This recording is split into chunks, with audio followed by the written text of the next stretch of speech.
नमस्कार, स्वागत है आपका। हमने कल वादा किया था आपसे कि हम एक बार फिर रूबरू कराएंगे अंबेडकर नगर के वरिष्ठ बाल रोग विशेषज्ञ डॉक्टर विजय यादव सर से और वह उनसे जानने की कोशिश करेंगे कि क्या कुछ बीमारियां बच्चों में फैल रही है और क्या कुछ तस्वीरें आ रही हैं। तो आज हम चर्चा करते हैं अस्थमा यानी दमा, जो पहले बुजुर्गों में देखा जाता था लेकिन बड़ी तेजी से बच्चों के अंदर हो रहा है।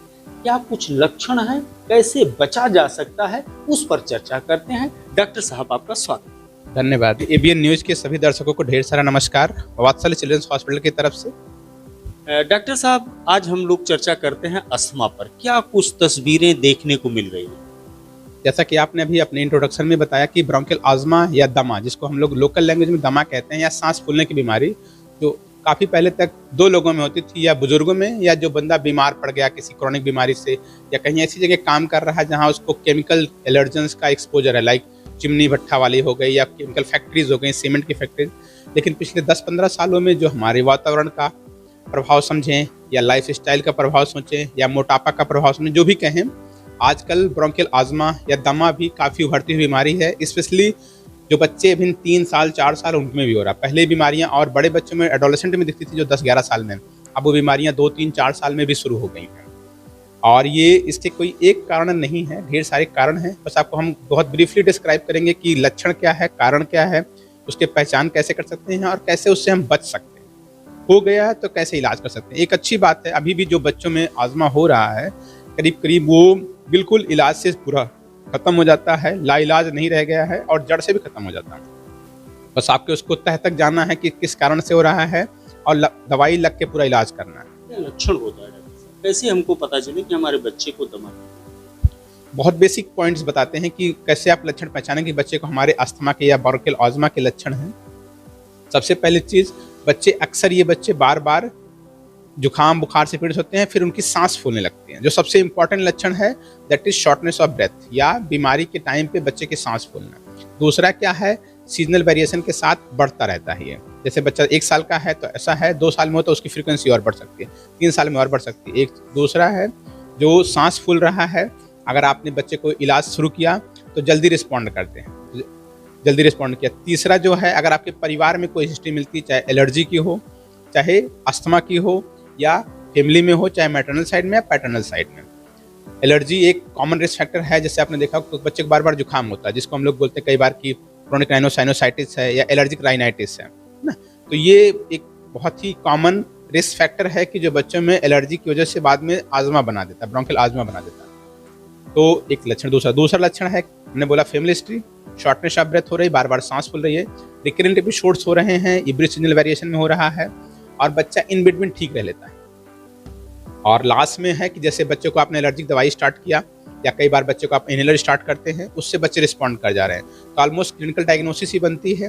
बट जो एक इंपॉर्टेंट पॉइंट है, क्योंकि अगर हर बच्चा सांस फूला तो हर बच्चा आज्मा का ही नहीं होता, कई बार अलग हो सकता है। इसलिए माँ बाप का जो कंसर्न है वो भी जायज़ है, और एक जो हमारा शक होता है कि कोई और बीमारी ना हो, ये बहुत कॉमन है। डॉक्टर साहब, इससे बचा कैसे जा सकता है?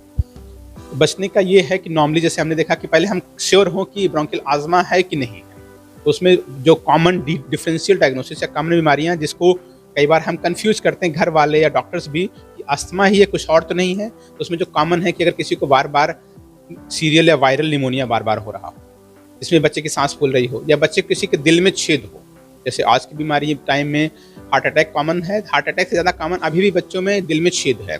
जैसे आप कह सकते हो CHD है, कोई भी CHD, चाहे वो VSD हो चाहे SD हो, जिस तरीके का भी बच्चे के दिल में छेद हो, ये दूसरा कॉमन कारण है। तीसरा, कई बार अगर बच्चा कुछ खेलते खाते कई बार कुछ निकल गया, अब गलती से वो सांस की नली में फंस गया, जिसको हम लोग बोलते हैं कि फॉरेन बॉडी एस्पिरेशन हो गया, बहुत ही कॉमन है और बहुत प्रेजेंट भी एकदम ब्रोंकियल आज्मा की तरह करता है।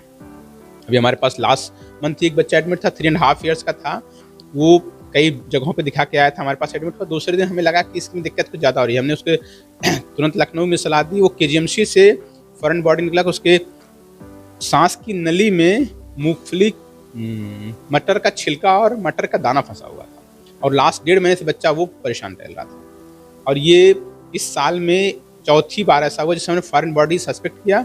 4 में से 4 बच्चे लखनऊ गए, एक PGI, 2 KGMC, एक और कहीं, तीनों निकलवा के आए, विदिन 3 डेज और निकलवा के आ गए। तो हमें छोटे बच्चे में जो लेस देन 5 ईयर्स, उसमें सबसे पहले ये देखना होता है कहीं बच्चे में कोई अस्थमा हो या अस्थमा से मिलते जुलते कोई और बीमारी ना हो, या कोई बच्चे कहीं बनावट में दिक्कत ना हो, चाहे सांस की नली में, चाहे खाने की नली में जो उसको दबा रही हो टाइप की, तो ये वो भी बहुत जरूरी है। दूसरा लक्षण हो गए, यही लक्षण करीब करीब जो थोड़े बड़े बच्चे होते हैं, क्योंकि थोड़ा सांस की दिक्कत तो बता पाते हैं, तो थोड़ा आसान हो जाए, जो 6 to 11 ईयर्स के हैं।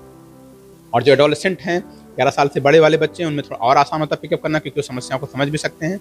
बट वहाँ एक दूसरी समस्या हमारे पास आती है, जैसे वो ट्रीटमेंट को कई बार फॉलो नहीं करते। बच्चा ठीक हुआ, अब दवाइयाँ बंद हो जाती हैं, फिर वो अगली बार वो फिर इमरजेंसी में एक्यूट अटैक लेके आते हैं, जिसको हम लोग बोलते हैं एक्यूट सीवियर आजमा या एक्यूट अस्थमा का अटैक।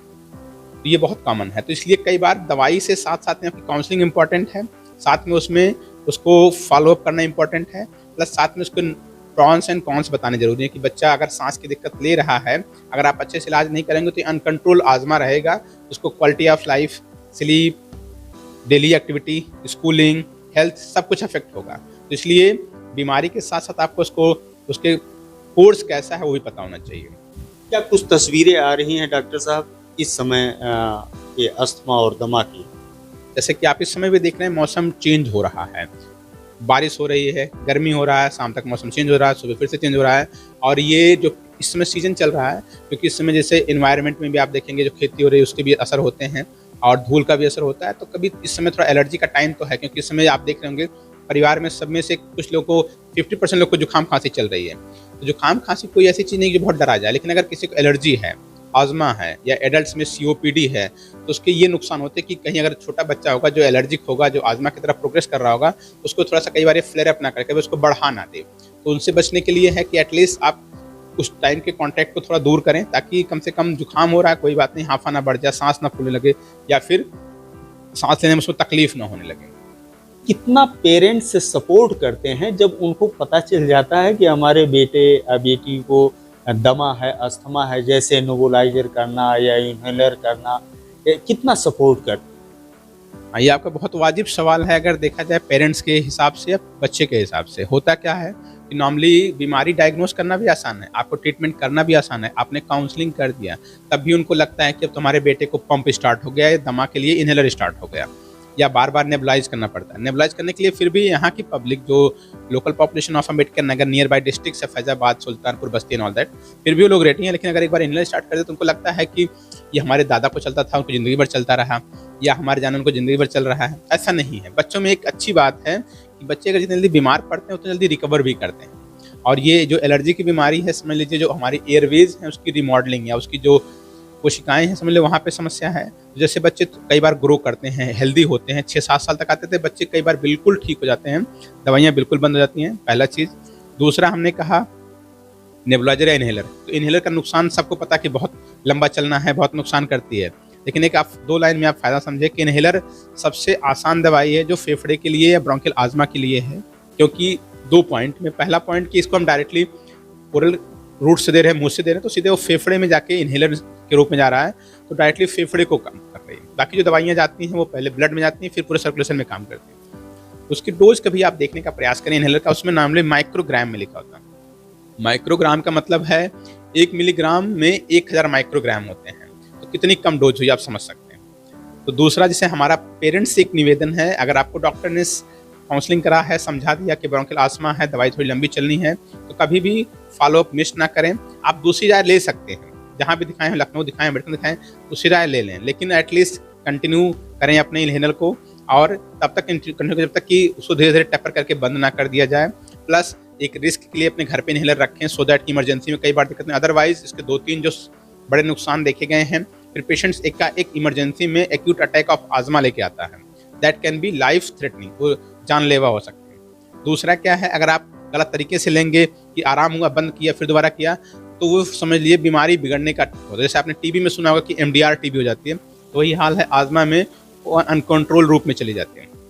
तीसरा, जो दवाई पे लोग का सबका कंसर्न होता है कि ज़िंदगी भर चलनी है, तो ज़िंदगी भर नहीं चलनी है। छोटे बच्चों में समझ लीजिए जो लेस देन 5-6 ईयर्स हैं, इसमें तो कई बार अराउंड 6 ईयर्स 7 ईयर्स के आसपास ऑलमोस्ट बच्चों का ठीक हो जाता है। अब जो हाई रिस्क बच्चे हैं या अच्छे से ट्रीटमेंट नहीं हो पाया, चाहे पेरेंट्स की वजह से, चाहे फॉलोअप की वजह से, या जिसमें फैमिली हिस्ट्री है, उसमें कई बार रिस्क रहता है कि दोबारा और ना बढ़ जाए। तो इसीलिए वहाँ पे ट्रीटमेंट का कंप्लायंस, एडहेरेंस आप लगातार टाइम से फॉलोअप करते रहें, टाइम से दवाई लेते रहें, ताकि बीमारी अपना विकराल रूप न धारण करे। तो हमारे दर्शकों से एक उम्मीद ही है, आप जहाँ भी दिखाएं आप डॉक्टर के विश्वास के साथ, कॉन्फिडेंस के साथ रहें। कन्फ्यूजन है तो आप दूसरे वालों से सवाल पूछें, बार बार पूछें। जो PFT टेस्ट होता है वो कराते हैं ताकि आपको लगे कि आपका बच्चे का फेफड़ा इंप्रूव हो रहा है। प्लस हमेशा एक दूसरी राय भी आप लेने के लिए फ्री है, ताकि एटलीस्ट ये ना हो कि बीमारी बिगड़ ना जाए। धन्यवाद। ये दमा जानलेवा हो सकता है, गंभीरता से लें। इनहेलर का उपयोग अगर डॉक्टर ने बताया है तो खुल करके आप करें, टाइमली करें। यह शॉर्ट टाइम ही होता है, जब रिकवरी हो जाएगा तो बच्चा आपका स्वस्थ हो जाएगा। हम दूसरे विषय पर कल चर्चा करते हैं कि हार्ट अटैक पर बड़ी तस्वीरें आ रही हैं। ढेर सारे बच्चे इस समय BP और हार्ट अटैक के पेशेंट हो रहे हैं। क्या कुछ लक्षण है, कैसे बचा जा सकता है, ढेर सारी बातें हम करेंगे।